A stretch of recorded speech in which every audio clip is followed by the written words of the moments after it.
الحمد لوليه والصلاة على نبيه أما بعد فأعوذ بالله من الشيطان الرجيم بسم الله الرحمن الرحيم الحمد لله رب العالمين الرحمن الرحيم مالك يوم الدين إياك نعبد وإياك نستعين اهدنا الصراط المستقيم صراط الذين أنعمت عليهم غير المغضوب عليهم ولا الضالين الحمد للہ رب العالمین۔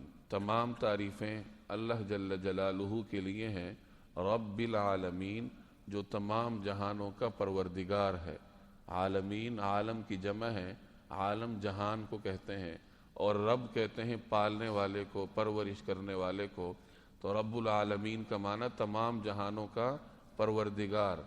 الرحمن جو سب پر مہربان ہے، الرحیم جو بہت مہربان ہے۔ مالک یوم الدین، مالک کہتے ہیں مالک کو جس کی ملکیت ہو، یوم الدین کہتے ہیں یوم جزا کو۔ قیامت کے دن کو یوم جزا بھی کہا جاتا ہے کیونکہ اس دن ہر انسان کو اس کے اچھے اور برے عمل کا بدلہ ملے گا۔ اس اعتبار سے قیامت کا دن یوم جزا یا یوم الدین کہلاتا ہے۔ مالک یوم الدین جو روز جزا کا مالک ہے۔ ایاک نعبد و ایاک نستعین، نعبد یہ عبادت سے نکلا ہے اور نستعین یہ استعانت یعنی مدد مانگنے سے نکلا ہے۔ ایاک نعبد ہم تیری ہی عبادت کرتے ہیں، و ایاک نستعین اور تجھ سے ہی مدد مانگتے ہیں۔ اہدنا الصراط المستقیم ہمیں سیدھے راستے کی ہدایت عطا فرما، صراط الذین انعمت علیہم ان لوگوں کے راستے کی جن پر تم نے انعام کیا ہے، غیر المغضوب علیہم نہ کہ ان لوگوں کے راستے کی جن پر غضب نازل ہوا، ولا الضالین اور نہ ان کے راستے کی جو بھٹکے ہوئے ہیں۔ یہ سورہ فاتحہ ہے، اور جیسے کہ اس کے نام سے واضح ہے، فاتحہ کا مطلب ہے افتتاح کرنا، کسی چیز کا آغاز کرنا۔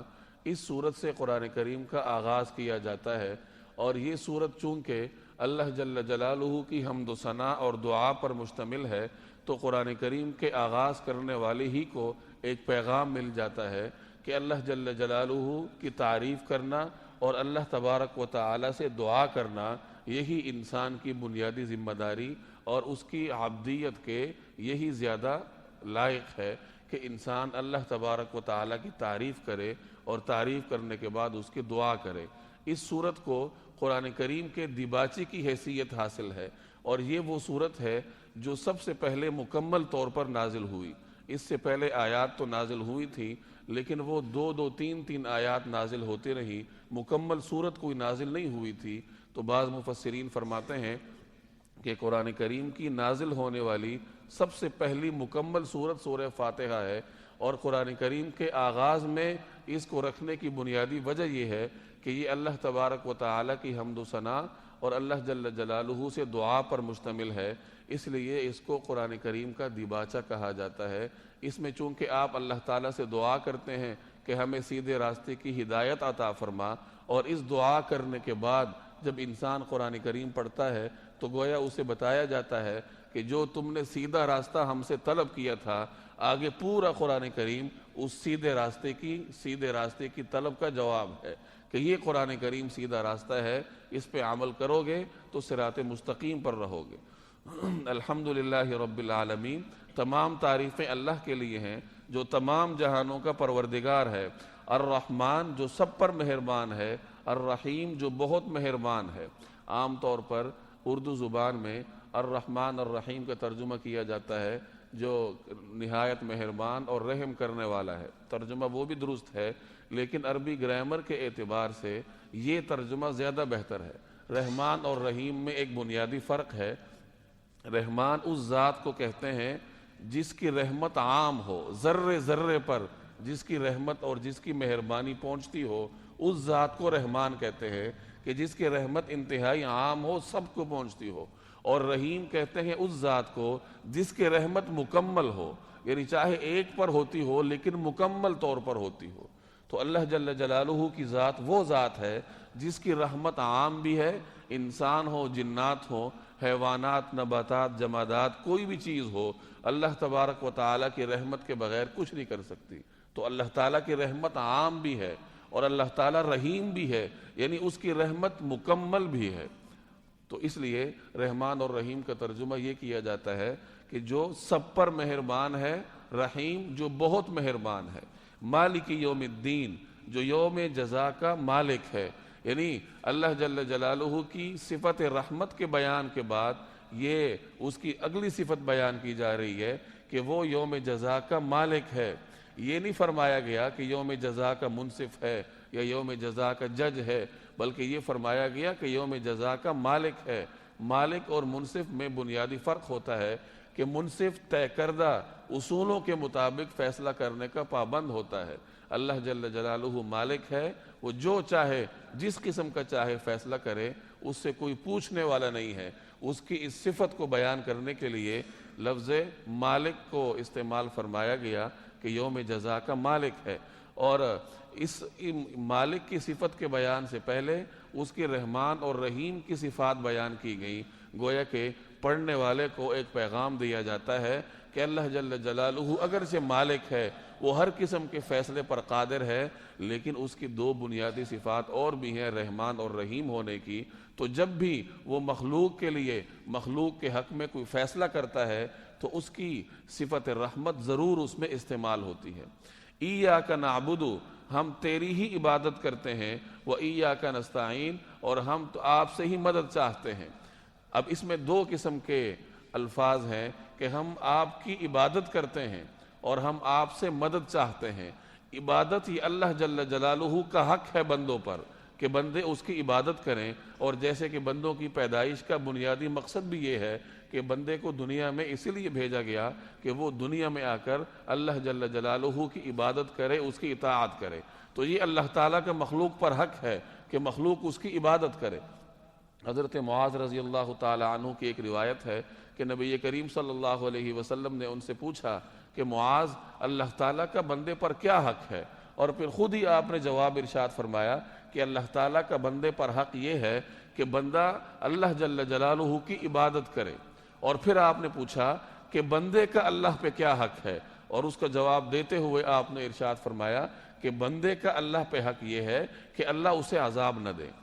اب ویسے تو اللہ جل جلالہ مالک ہے، اور کسی بندے کی یہ ہمت نہیں کہ وہ اللہ تعالیٰ پر اپنا حق جتلائے، لیکن یہ بھی اس کی رحمت اور مہربانی اور شفقت ہے کہ اس نے کچھ چیزیں بندوں کے حق میں اپنے اوپر لازم کر رکھی ہیں۔ ان میں سے ایک صفت یہ بھی ہے، یا ایک بات یہ بھی ہے، یا بندوں کا ایک حق یہ بھی ہے کہ اللہ جل جلالہ بندوں کو عذاب نہیں دیا کرتا بشرطے کہ بندہ اس کی عبادت کرے۔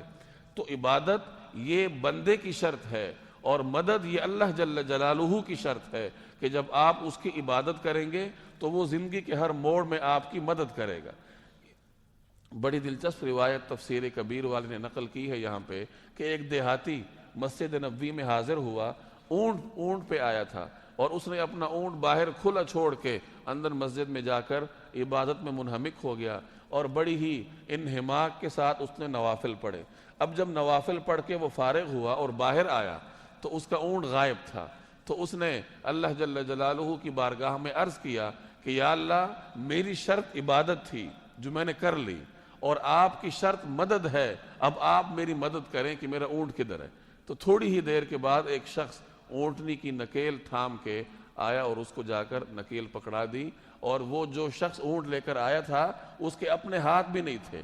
یہ گویا کہ اللہ تبارک و تعالی نے بندوں کو یہ بات دکھانی تھی کہ جب تم میری عبادت کرو گے تو میں تمہاری مدد اس طریقے سے کروں گا کہ انسان اس کو دیکھ کر حیران رہ جائے گا۔ وَمَن يَتَّقِ اللَّهَ يَجْعَل لَّهُ مَخْرَجًا، کہ جب اللہ جل جلالہ کا خوف دل میں ہوگا تو اللہ تبارک و تعالی مشکل مقامات سے نکلنے کے راستے انسان کے لیے مہیا کرتا ہے۔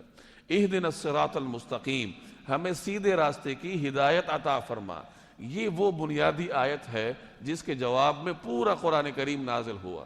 میں نے شروع میں عرض کیا کہ سورہ فاتحہ قرآن کریم کا خلاصہ ہے، اور یہ آیت سورہ فاتحہ کا خلاصہ ہے، کیونکہ آپ نے شروع میں اللہ تعالیٰ کی حمد و ثنا کی، اور حمد و ثنا کرنے کے بعد اب آپ یہ دعا کر رہے ہیں کہ ہمیں سیدھے راستے کی ہدایت عطا فرما۔ تو گویا کہ اس میں ایک ادب بھی ہے کہ جب بھی آپ کوئی دعا کیا کریں اللہ جل جلالہ سے، تو دعا کرنے سے پہلے اللہ تبارک و تعالیٰ کی حمد و ثنا کرنی چاہیے۔ تو یہ وہ بنیادی آیت ہے صراط مستقیم کے طلب کی، جس کے جواب میں پورا قرآن کریم نازل کیا گیا کہ اس قرآن کریم پر عمل کرو گے، اس کو سمجھنے کی کوشش کرنے کے بعد جب اس کے راستے پر چلو گے تو یہی سیدھا راستہ ہے۔ اب آگے اس راستے کی وضاحت ہے کہ ہمیں کس قسم کا راستہ چاہیے، تو کہا گیا صراط الذین انعمت علیہم، ان لوگوں کے راستے کی ہم آپ سے دعا اور التجا کرتے ہیں جن پر آپ کا انعام ہے، یعنی جو مومنین ہیں، جو صدیقین ہیں، جو انبیاء کرام ہیں، جو شہداء ہیں، جو نیک حضرات ہیں، ان کے راستے پر چلنے کی ہم آپ سے التجا کرتے ہیں کہ ہمیں ان کے راستے پر چلائیے، غیر المغضوب علیہم، نہ ان لوگوں کے راستے کی جن پر آپ کا غضب ہوا، ولا الضالین، اور نہ ہی گمراہ لوگوں کے راستے کی، یعنی جن لوگوں پر اللہ جل جلالہ کا غضب ہوا یا وہ لوگ گمراہ ہیں، راستے سے ہٹے ہوئے ہیں، ان کے راستے پر چلنے کی ہم آپ سے پناہ مانگتے ہیں کہ ان کے راستے پر ہمیں مت چلائیے۔ یہاں پہ دو الفاظ ہیں، مغضوب علیہم یعنی جن لوگوں پہ اللہ کا غضب ہوا، اور ضالین جو گمراہ ہیں۔ اب بعض روایات میں نبی کریم صلی اللہ علیہ وسلم نے یہود کو مغضوب علیہم قوم قرار دیا کہ یہ وہ قوم ہے جن پہ اللہ جل جلالہ کا غضب نازل ہوا۔ قرآن کریم کی آیت بھی ہے فَبَاءُوا بِغَضَبٍ عَلَىٰ غَضَب، کہ یہود اللہ جل جلالہ کے غضب کے گویا کہ زیادہ مستحق ہیں۔ تو اس لیے یہاں مفسرین مغضوب علیہم سے مراد یہود لیتے ہیں، اور ضالین کہتے ہیں گمراہ کو۔ سرکار دو عالم صلی اللہ علیہ وسلم نے اپنی ایک روایت میں نصارہ یعنی عیسائیوں کو گمراہ قوم قرار دیا، کیونکہ انہوں نے حضرت عیسیٰ علیہ السلام کو اللہ جل جلالہ کے ساتھ شریک اور اللہ تبارک و تعالیٰ کا بیٹا قرار دیا تھا۔ تو جو لوگ گمراہ ہیں ان کے راستے پر چلنے، ان کے راستے پر بھی انسان چلنے سے اپنے آپ کو بچاتا ہے۔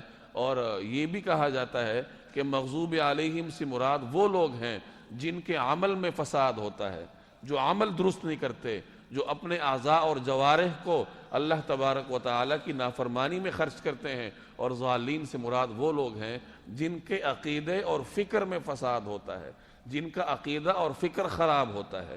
تو گویا کہ عقیدہ بھی درست ہونا چاہیے اور اس کے بعد عمل بھی درست ہونا چاہیے۔ اللہ جل جلالہ مجھے اور آپ کو عمل کرنے کی توفیق عطا فرمائے۔